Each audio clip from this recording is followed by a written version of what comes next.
오늘 우리에게 주시는 하나님의 말씀은 베드로후서 3장 8절에서 13절 말씀입니다. 사랑하는 자들아, 주께서 하루가 천년 같고 천년이 하루 같다는 이 한 가지를 잊지 말라. 주의 약속은 어떤 이들이 더디라고 생각하는 것 같이 더딘 것이 아니라 오직 주께서는 너희를 대하여 오래 참으사 아무도 멸망하지 아니하고 다 회개하기를 이르기를 원하시느니라. 그러나 주의 날이 도둑같이 오리니 그날에는 하늘이 큰 소리를 떠나가고 물질이 뜨거운 불에 풀어지고 땅과 그 중에 있는 모든 일이 드러나리로다. 이 모든 것이 이렇게 풀어지리니 너희가 어떠한 사람이 되어야 마땅하냐.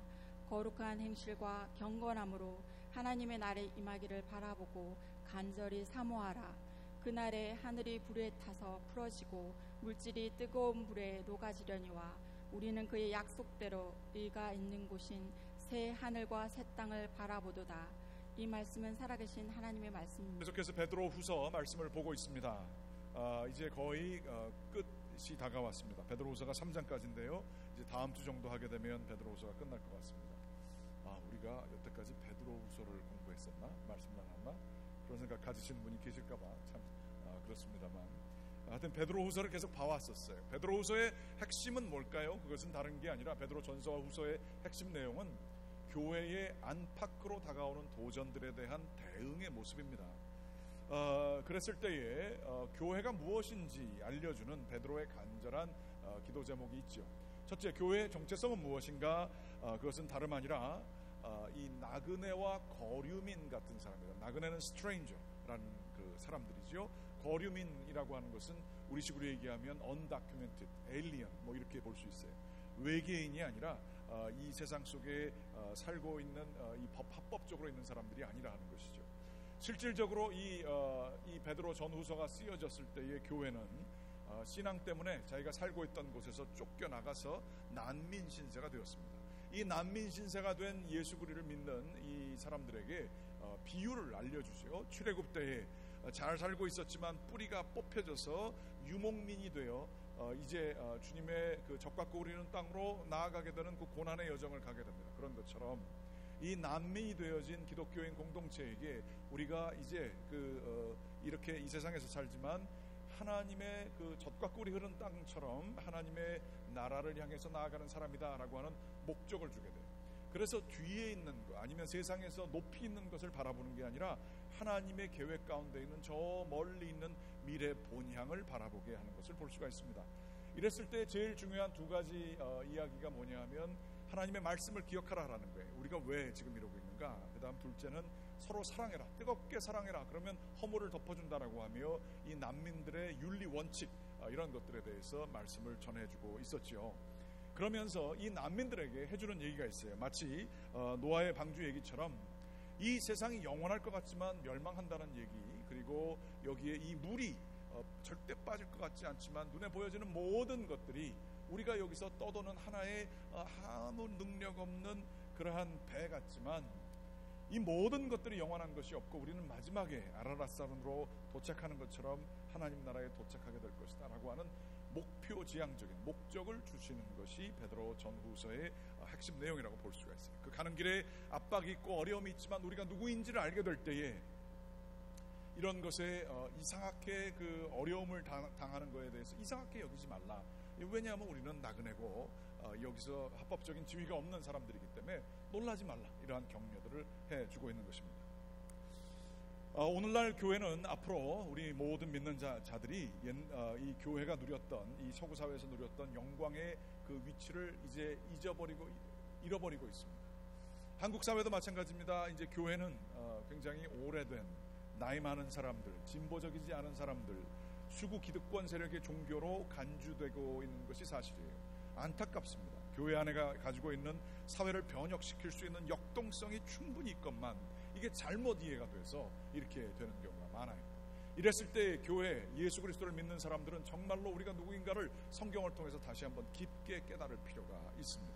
오늘 나는 베드로 이 후서의 말씀이 이제 그런 것입니다. 오늘 말씀은 놀랍게도 이 마지막을 이렇게 장식을 하면서 이 세상이 영원하지 않을 것에 대해서 얘기를 하고 있습니다. 그래서 이 세상을 구성하고 있는 우주관에 대해서, 시간 개념에 대해서 설명을 하고 있어요. 그런데 그 개념이 너무 크고 높은 놀라운 것이어서 참 생각이 많이 필요합니다. 그래서 조금 어렵지만 생각을 저희들이 좀 모아서 세계관이라는 것에 대해서 잠깐 보고자 합니다. 세계관이라고 하는 것은 세상을 바라보는 방식이에요. 사람마다 다 가지고 있습니다. 그리고 시대마다 다 있습니다. 이 세계관이라는 것은 종종 색깔 있는 그 안경에 비유되곤 합니다. 이 안경, 빨간 그 선글라스를 끼게 되면 세상이 다 빨갛게 보이고, 검은 안경 끼게 되면 다 검은색처럼 보여지게 되는 게 사실이죠. 이런 것처럼 세상을 어떻게 보느냐, 이것이 우리도 모르지만 우리 안에서 나는 그런 거 없다라고 생각할지 모르지만 그게 작동하고 있고, 나도 모르는 사이에 미디어와 사람들의 입술을 통해 그게 우리 가운데 들어오게 돼 있습니다. 내가 그런 게 있었나? 내가 안경 꼈다는 사실을 이제 까먹고 있죠. 그런데 그것을 곰곰이 생각해 보게 되면 이러한 것들이 있어요. 요즘에 과학 만능주의에 저희가 살고 있으면서 과학을 지탱하고 있는 그 전제들 중에 아주 중요한 것이 내추럴리즘, 자연주의라고 하는 게 있습니다. 과학 자체가 전혀 나쁜 것은 아니지만 그 과학을 하는 많은 사람들이 그 뒤에 그 전제에 동의를 하고 살다 보면 이러한 결과들이 있게 됩니다. 한 세 가지로 볼 수 있는데, 첫 번째는 이 자연의 세상은 절대 의도적으로 창조된 이 존재가 아니라는 것이에요. 우연하게 생겼다는 거예요. 여기에는 목적이 없다는 겁니다. 그저 무한한 시간이 주어지게 되면 여기에 모든 것들이 그냥 저절로, 이게 시간이 흐르게 되면 우연찮게 아메바 같은 곳에서 사람이 창조되게 되는, 시간만 무한으로 주어지게 되면 이러한 조합들이 가능하다라고 얘기를 하고 있어요. 그래서 생긴 것도 의도가 없지만 의도가 없이 생긴 것이기 때문에 앞으로 나아가야 될 목적도 없는 거예요. 왜 어떻게 나가야 되는지에 대한 법칙이 없는 거예요. 그냥 나가는 거예요. 그냥 우연찮게 나가는 거예요.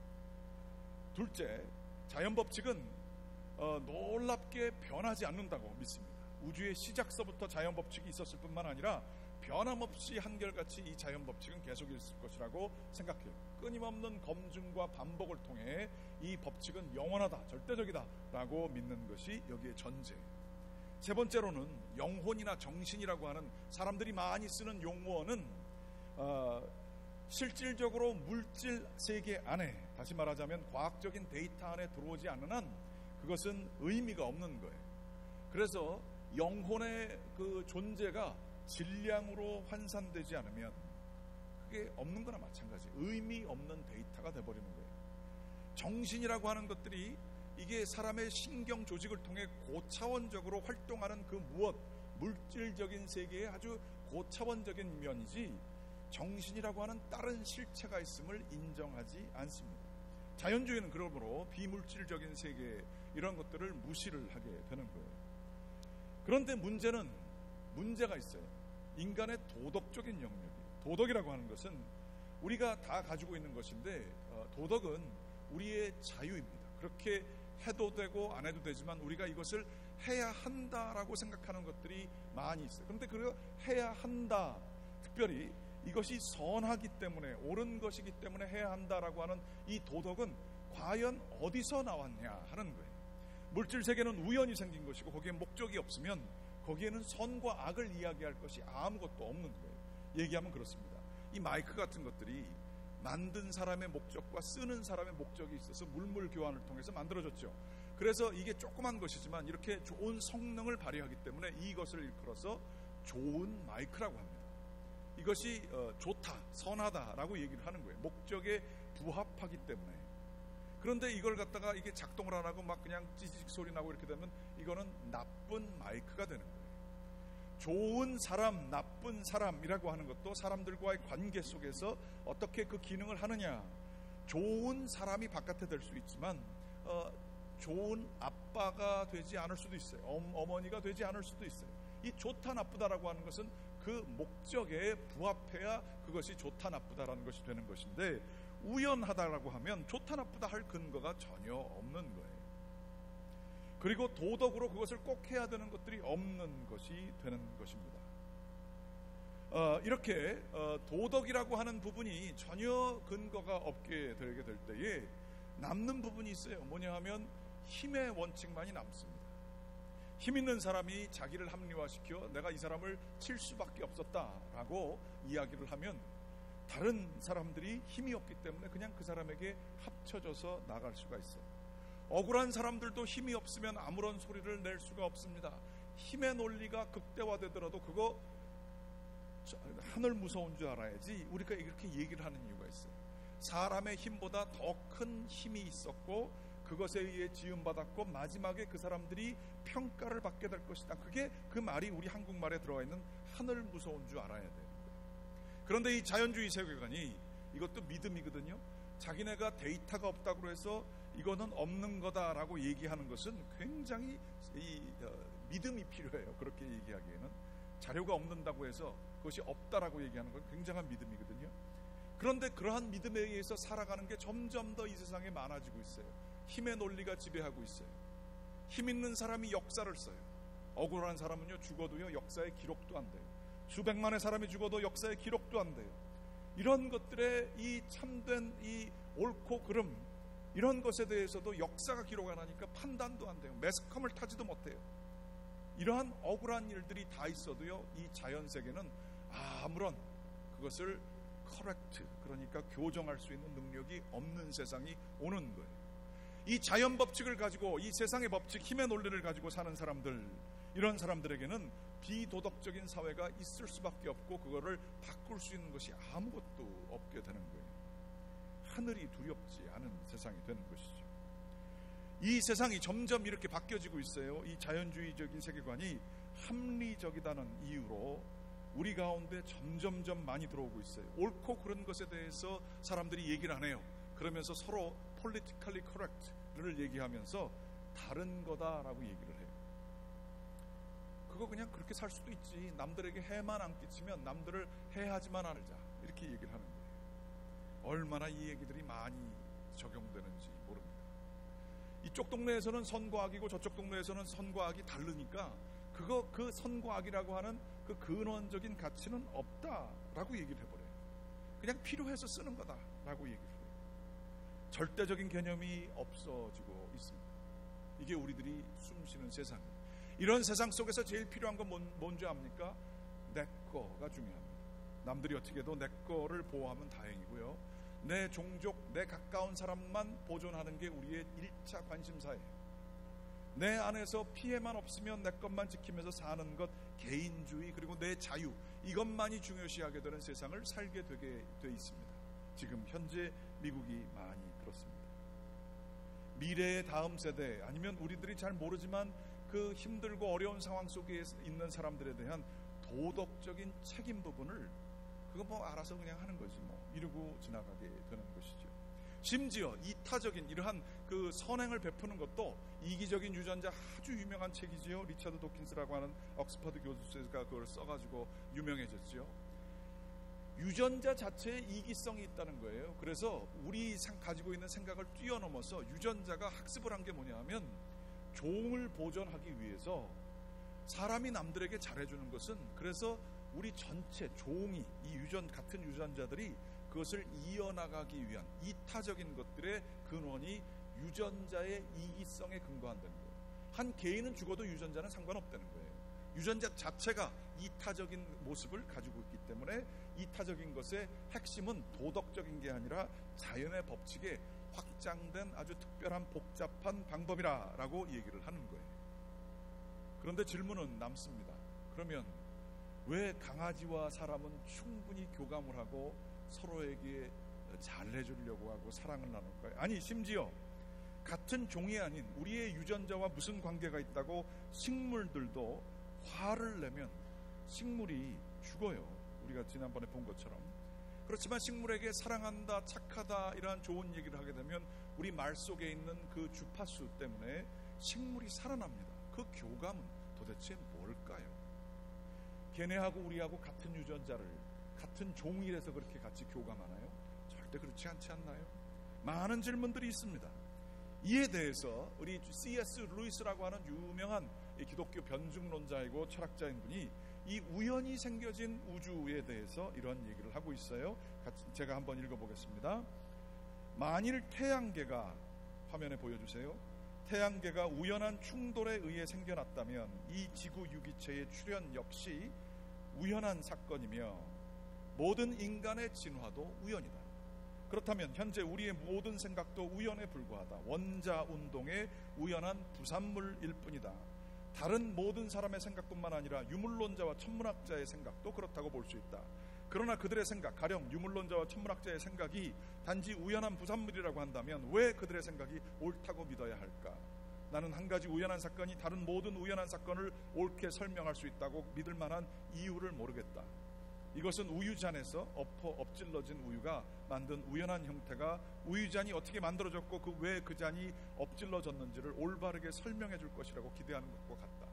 다시 말하자면 토기공이 토기를 만들었는데 그 토기공이 누구인지에 대해 그 근원에 대해서 설명할 수 있는 것과 마찬가지입니다. 피조물이 조물주에 대해서 우주의 기원에 대해서 설명할 수 있는 것과 마찬가지라고 하는 얘기죠. 그러면서 만일 우연이라면 그 우연이라고 결정짓는 그 얘기 자체도 우연이 아니겠느냐? 그러면 뭐가 우연이고 필연되겠느냐? 아주 중요한 아주 철학적인 질문을 하고 있어요.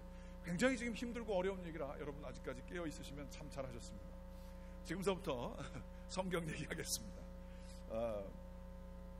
이거 뭐 이런 얘기 뭐 교회 아니면 어디서 들으시겠어요? 이것도 집중해서. 그런데 오늘 성경의 여기가 이러한 자연적인 세계관, 우리가 가지고 있는 세계관에 대해서 도전을 하는 메시지가 여기 있어요. 이렇게 차갑고 아무런 의미 없고 우연에 의해서 모든 것들이 되어진 그냥 힘의 논리가 다고 억울한 거 이런 것들은 아무것도 없고 선한 것과 악한 것도 없는 이 모든 세계를 바라보는 방식, 이거에 대해 챌린지하는, 도전하는 그러한 얘기예요. 기독교 세계관이라고 하는 것은 이 세계관과 정반대되는 그 극점에 있습니다. 다시 말하자면 이 세계는 시작서부터가 이 자연주의 바깥에 있는 초자연적인 존재가 시작을 하게 했고, 이 모든 진행되는 과정도 목적이 있으며 어느 것도 우연이 아니라고 믿는 것이죠. 그리고 이 모든 것이 굉장히 차가운 그 어떤 힘의 논리에 의해서 가는 게 아니에요. 그래서 야 몰라, 나는 다 모르고 내 거, 우리 집, 우리 가족 이런 것들을 뛰어넘는 그 무엇인가 거기에 그 인격적인 원칙이 있다는 거예요. 힘의 논리가 다가 아니라는 거예요. 그리고 지극히 선한 것이 있는 거예요. 지극히 선하고 지극히 아름다운 그 목적들이 있는 거예요. 이것이 바로 기독교의 세계관이에요. 그래서 기독교를 그렇게 욕하는 사람들이 많아요. 그 이유는 이거를 기독교의 전제를 다 깨셔 부셔야 자기의 입장이 서기 때문에 그렇습니다. 그래서 기독교가 그렇게 공격을 받는 거예요. 오늘 그 공격받는 내용의 핵심이 여기 들어가 있어요. 첫 번째, 시간 개념입니다. 같이 한번 8절 말씀 같이 한번 좀 읽어보도록 하겠습니다. 같이 읽게요. 시작. 사랑하는 자들아, 주께는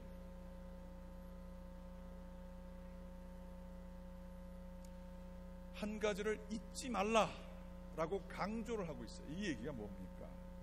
1차적인 의미는 이렇습니다. 종말을 기다리는데 종말이 안 와요. 수십 년이 지나갔는데도 힘들어 죽겠는데. 그러면서 질문이 드는 거죠. 야, 이거 이 종말이 온다는 얘기가 맞냐? 그 언제 오냐? 이 계획이 맞냐? 우리가 그것 때문에 손해를 보고 있는데 그 손해 본 게 확실히 보상되는 거 맞아? 이런 생각이 들고요. 아니, 하나님이 너무 좀 게으르신 거 아니야? 시간, 타임 너무 늦으신 거 아니야? 그러다가 더 나아가서는 하나님이 계신 거 맞아? 내가 이렇게 선하게 살 필요가 뭐가 있어? 이렇게 손해를 볼 필요가 뭐가 있어? 힘이 다 아니야? 당장 지금 돼야 되는 거 아니야? 나중에 되면 뭔 상관이 있어? 내가 다 늙어 죽게 되는데. 이런 생각들이 거기 있었단 말이에요. 거기에 대해서 하나님의 시간은 다르다라고 얘기를 하고 있어요. 천년이 하루하루가 천년, 우리가 잘 알고 있는 성경의 여러 군데에 적용되는 말씀이에요. 하나님의 시간에 대해서 이렇게 얘기를 합니다. 그러면서 우리가 가지고 있는 시간 개념을 흔들어 놓는 얘기가 성경에 나오고 있어요. 무슨 얘기입니까? 빌딩 위에서 보게 되면 여기서부터 저기까지 가는 사람이 이 사람 밑에 있는 사람에게는 10분이 지나가야 그 동네가 보이지만 맨 위에 있는 사람에게는 그게 동시에 보이게 돼요. 그런 것처럼 하나님에게는 과거와 현재와 미래라고 하는 것들이 우리에게는 영원한 것 같지만 하나님에게는 한 번에 다 보이게 되는 영원한 현재, eternal now. 이게 아주 굉장히 신학적인 얘기인데 그러한 분이 하나님이시라는 거예요. 그런데 이 하나님의 입장에서 이 시간, 우리로는 굉장히 길지만 이 하나님을 알 때 어떤 분이신가를 아는 것이 굉장히 중요하다는 거예요. 마치 집 나간 애가 있어요. 그런데 안 돌아왔어요. 그럼 그 기다리는 게 30년, 40년, 50년이 된다고 해서 실종 처리가 됐고 절대 오지 않았어요. 그렇다고 해서 부모가 시간이 갔으니까 걔가 존재했었나? 뭐 사랑하는 마음이 그냥 다 없어지고 걔에 대한 애틋한 마음이 다 없어집니까? 결코 그럴 수 없습니다. 이산 가족을 우리들이 보아서 알지만 80대, 90대 된 수십 년, 5, 60년 되신 분들이 다시 만났을 때에 모양만 그대로 늙었지 평생 가족이었다가 헤어진 그 아픔 때문에 뭐 언니, 오빠, 누나 그러면서 갑자기 어린애가 되어서 울고불고 그렇게 하는 것을 볼 수가 있어요. 그 많은 시간이 갔지만 그 만남을 얼마나 기다렸는지 몰라요. 그 목적을 위해서 평생을 살아도 빈 것처럼 살게 된 거예요. 하나님이 그러시다는 거예요. 하나님께서는 우리에게 억울한 일 당한 일이 있어요. 우리가 답답한 일이 있어요.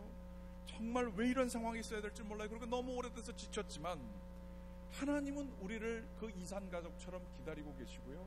아까 얘기했던 것처럼 그 우리가 기다렸던 그 목적, 이 목적을 반드시 이루시고 마시는 분이 하나님이시라는 거예요.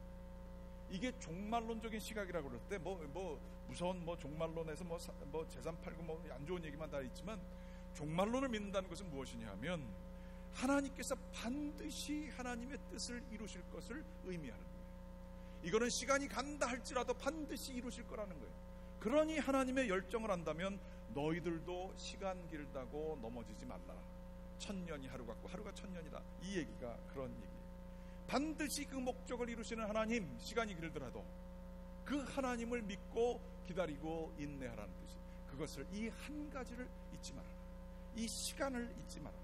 이러한 얘기예요. 두 번째로는 이 세상의 우주관은 차갑고 세상 돌아가는 원칙에 따라 가는 건데 하나님의 시간 개념은 굉장히 따뜻하고 인격적입니다. 무슨 얘기? 주의 약속은 더디다고 생각하는 것 같이 더딘 것이 아니라 오직 너희를 대하여 오래 참으사 아무도 멸망치 않고 다 회개하기에 이르기를 원하시느니라. 마치 탕자가 아버지 품을 떠났을 때 바깥에서 신발도 안 신고 기다리는 아버지의 마음으로 지금 하나님께서 기다리시느라고 이 시간이 끌고 있다라는 얘기예요. 이 시간이 그냥 아무런 의미 없이 흘러가는, 아무런 목적도 없고 선과 악도 없는 것이 아니라 그 마지막에 최종 선을 이루기 위하여서, 그리고 이 돌아온 아들과 이 사람들을 기다리는 하나님의 인내하심 때문에 현재가 유지된다는 거예요. 이 따뜻하고 인격적인 하나님의 그 마음 때문에 이 시간, 이 질서가 이렇게 잡곡과 이런 것들이 같이 섞여서, 알곡이 섞여서 같이 있다는 거예요. 선과 악이 같이 섞여서 있는 것은 이 악된 이러한 사람들, 거짓 교사들, 이런 사람들이 돌아오기를 기다리는 하나님의 인자하심 때문에 있다라고 하는 그런 얘기죠. 하나님의 놀라우신 우리를 향한 경륜, 이런 것들이 있기 때문에 이것이 지금 이 상태로 유지된다는 거예요. 이게 의미 없이, 아무런 뜻이 없이 하나님이 잠자고 계시는 게 아니라 아주 열정적으로 기다리시는 하나님의 뜻이 있다라고 보여져요. 이거는 세상이 가진 우주관, 시간관과 얼마나 다릅니까? 얼마나 인격적입니까? 마지막으로 세 번째는 이 세상에는 끝이 없다. 영원히 그냥 우연히 생겼고 그냥 이거 끝까지 가는 거다. 이렇게 생각하는 거에 비해서 성경은 시작을 창세기에서 얘기했다면 종말을 얘기하고 있어요. 10절과 12절 말씀을 같이 한번 좀 읽어보겠습니다. 시작. 그러나 주의 날이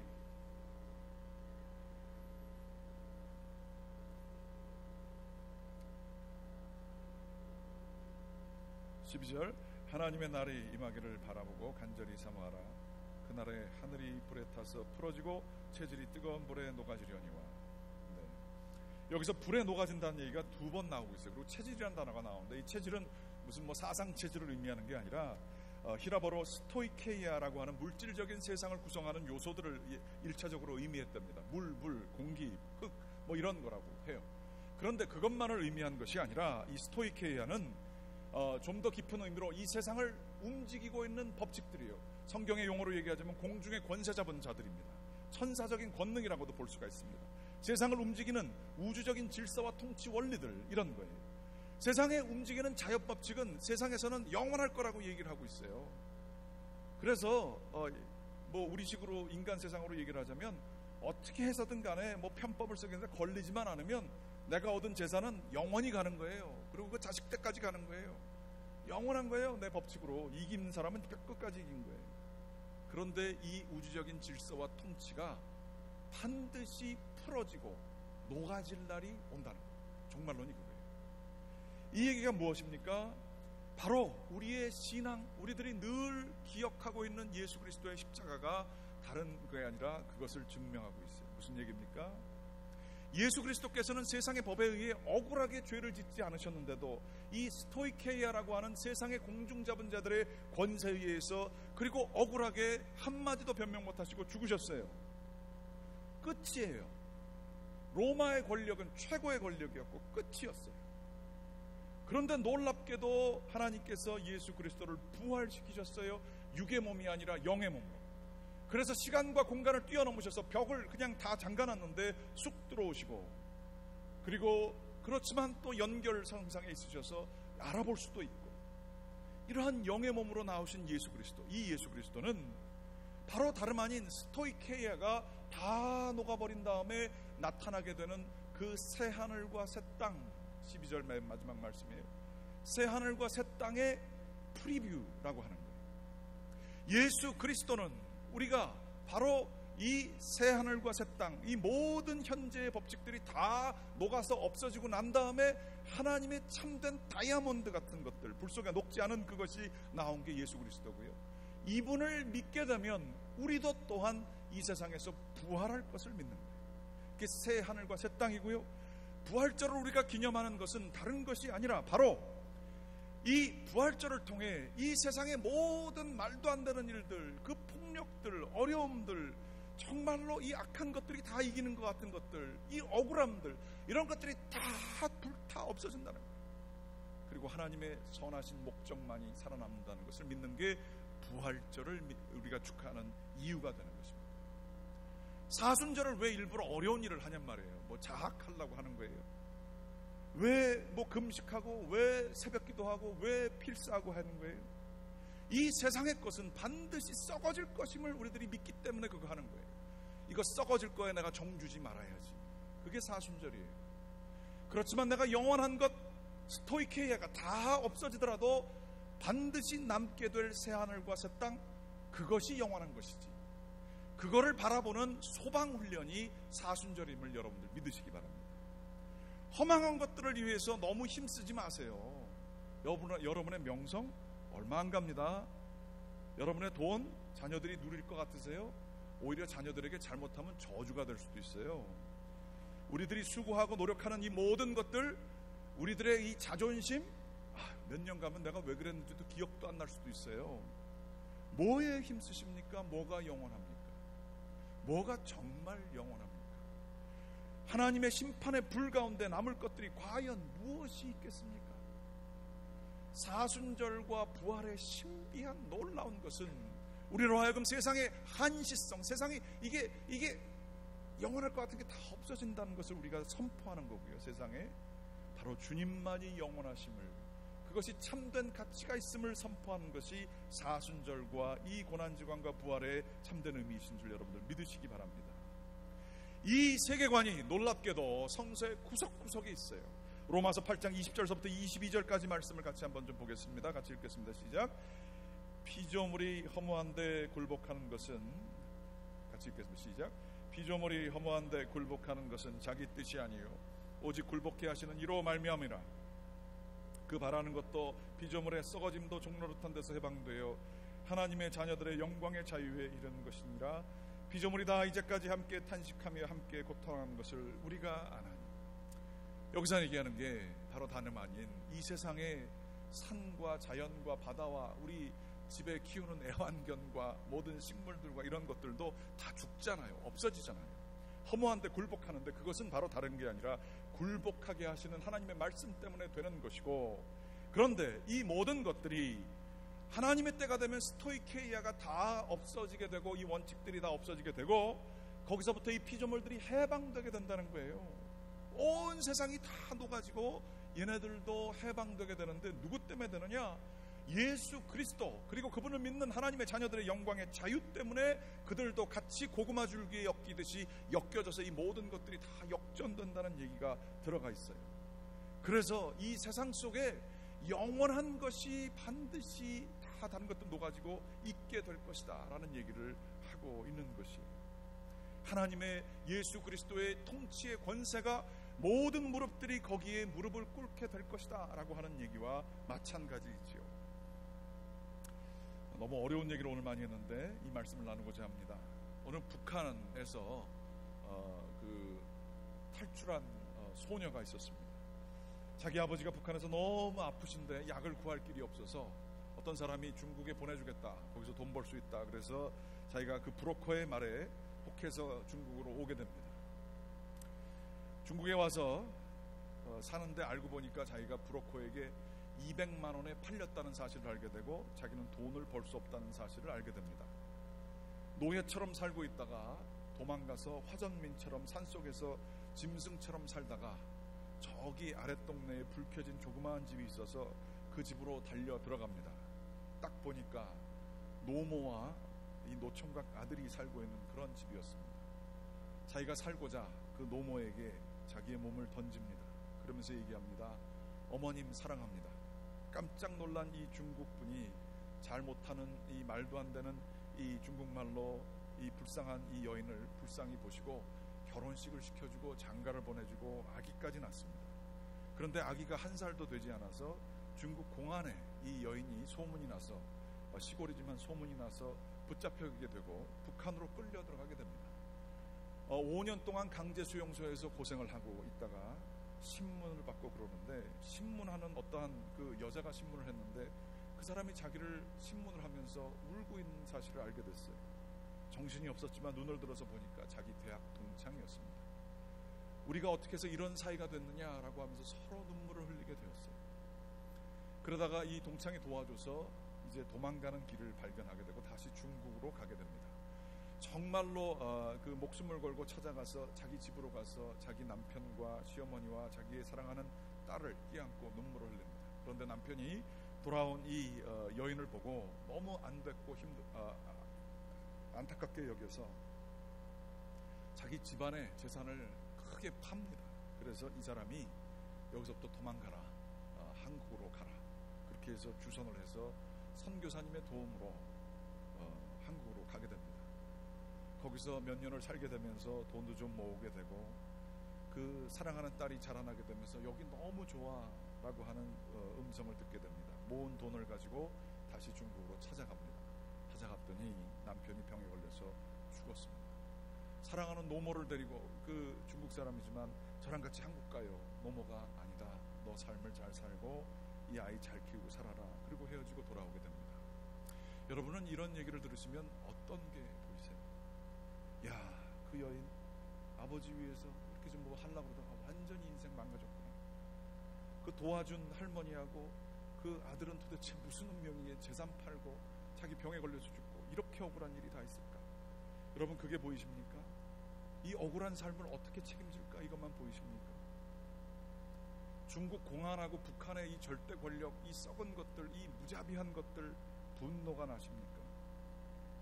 그런데 오늘 말씀은 이 모든 중국 공안과 그리고 북한의 권력과 이 비참하기 짝이 없는 이 사람의 운명으로 이르게 했던 모든 법칙들은요, 이게 다 스토이케이아를, 이것들은 다 썩어져갈 공중의 권세 잡은 자들 녹아진대요.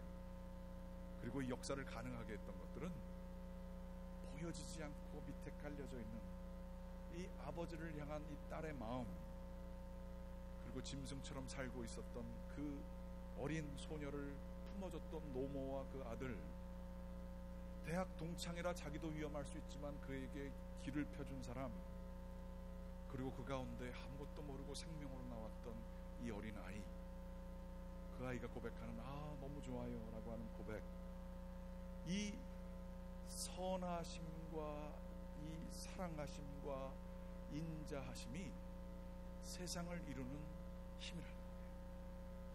하나님은 사랑이시라. 사랑이 삶 속에 곳곳이 깔려져 있습니다.